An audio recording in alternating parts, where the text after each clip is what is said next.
أعوذ بالله من الشيطان الرجيم بسم الله الرحمن الرحیم۔ بہار شریعت حصہ دوم، کتاب الطہارت یعنی پاکی کا بیان۔ نماز کے لیے طہارت ایسی ضروری چیز ہے کہ بے اس کے نماز ہوتی ہی نہیں، بلکہ جان بوجھ کر بے طہارت نماز ادا کرنے کو علماء کفر لکھتے ہیں۔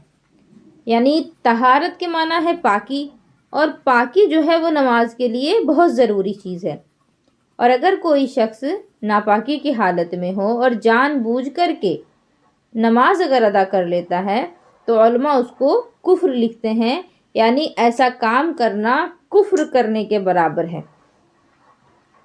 اور کیوں نہ ہو کہ جب بے وضو یا بے غسل نماز پڑھنے والے نے عبادت کی بے ادبی اور توہین کی ہے، اور ایسا کرنا کفر ہوگا، کیوں نہیں ہوگا؟ ظاہر سی باتیں ہوگا، کیونکہ اگر کوئی شخص یہ جانتا ہے کہ وہ بے وضو ہے یا اس پر غسل واجب ہے، اور سب کچھ جاننے کے بعد اگر نماز جیسی پاکیزہ عبادت کی توہین کر رہا ہے تو پھر ظاہر سی بات ہے یہ کام کفر ہے۔ نبی صلی اللہ علیہ وسلم فرماتے ہیں جنت کی کنجی نماز ہے اور نماز کی کنجی طہارت، یعنی جنت کی جو چابی ہے وہ نماز ہے اور نماز کی جو چابی ہے وہ طہارت ہے۔ اس حدیث کو امام احمد نے جابر رضی اللہ تعالیٰ عنہ سے روایت کیا۔ ایک روز نبی صلی اللہ تعالیٰ علیہ وسلم صبح کی نماز میں سورہ روم پڑھ رہے تھے اور متشبہ لگا، یعنی نبی پاک علیہ السلام نماز پڑھا رہے تھے، فجر کی نماز، اور سورہ روم کی تلاوت فرما رہے تھے، تو سورہ پڑھتے پڑھتے آپ کو شک گزرا، یعنی جیسے نماز پڑھتے ہیں ہم اور آپ، اور کبھی کبھی ایسا لگتا ہے کہ اس صورت میں کوئی چیز بھول گئے یا پھر ایک ہی چیز کو 2 بار 3 بار پڑھ دیے، اس طرح سے کچھ شک ہو جاتا ہے۔ تو حضور علیہ السلام کو بھی شک ہوا۔ بعد نماز ارشاد فرمایا کیا حال ہے ان لوگوں کا جو ہمارے ساتھ نماز پڑھتے ہیں اور اچھی طرح طہارت نہیں کرتے؟ انہی کی وجہ سے امام کو قرات میں شبہ پڑتا ہے۔ حضور علیہ السلام کیا فرماتے ہیں نماز پڑھنے کے بعد، سلام پھرنے کے بعد کہتے ہیں کہ ان لوگوں کا کیا حال ہے جو ہمارے پیچھے نماز پڑھ رہے ہیں لیکن پاکی انہوں نے صحیح سے نہیں کی، وہ طہارت صحیح سے نہیں کرتے، یعنی یا تو غسل انہوں نے صحیح سے نہیں کیا ہوگا یا پھر وضو صحیح سے نہیں کیا ہوگا۔ تو اگر کوئی شخص ایسا کرتا ہے اور امام کے پیچھے نماز پڑھنے جاتا ہے تو امام کو نماز میں شبہ پڑتا ہے، قرات پڑھتے وقت کچھ جو مسٹیک ہو جاتی ہے تو وہ ان لوگوں کی وجہ سے ہی ہوتی ہے۔ اس حدیث کو نسائی نے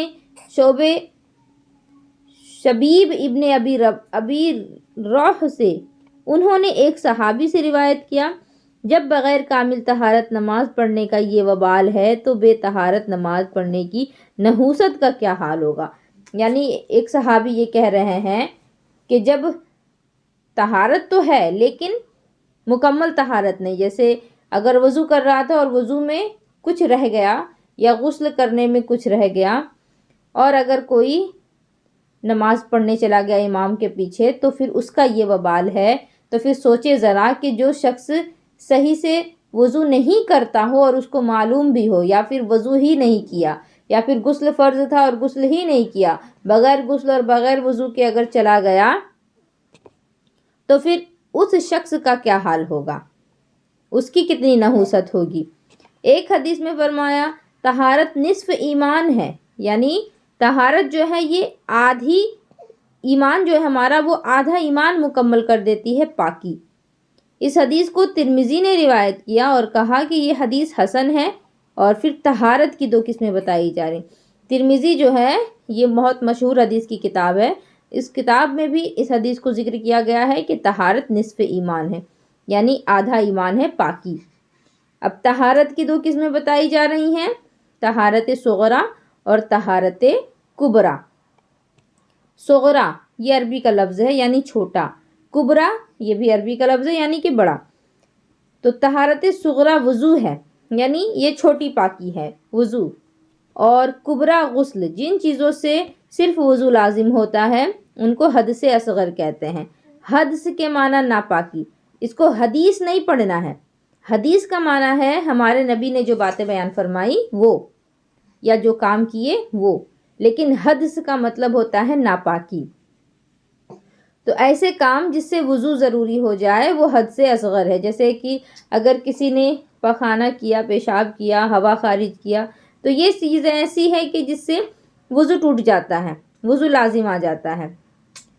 اور جن چیزوں سے غسل فرض ہوتا ہے ان کو حدث اکبر کہتے ہیں۔ ان سب کا اور ان کے متعلق کا تفصیلاً ذکر کیا جائے گا، یعنی اب آگے ان چیزوں کا ذکر کیا جائے گا۔ تو مختصر یہ سمجھیں کہ ناپاکی جو ہے وہ دو طرح کی ہے۔ تو اگر ناپاکی دو طرح کی ہوئی تو پاکی بھی دو طرح کی ہوگی۔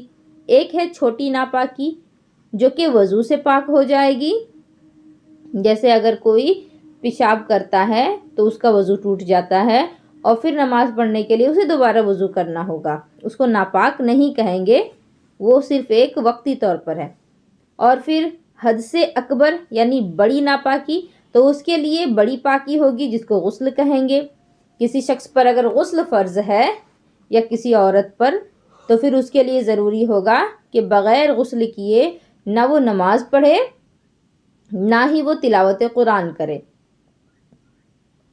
غسل اور وضو یہ دو پاکیاں ہیں، اور حدث اصغر، حدث اکبر یہ دو ناپاکیاں ہیں۔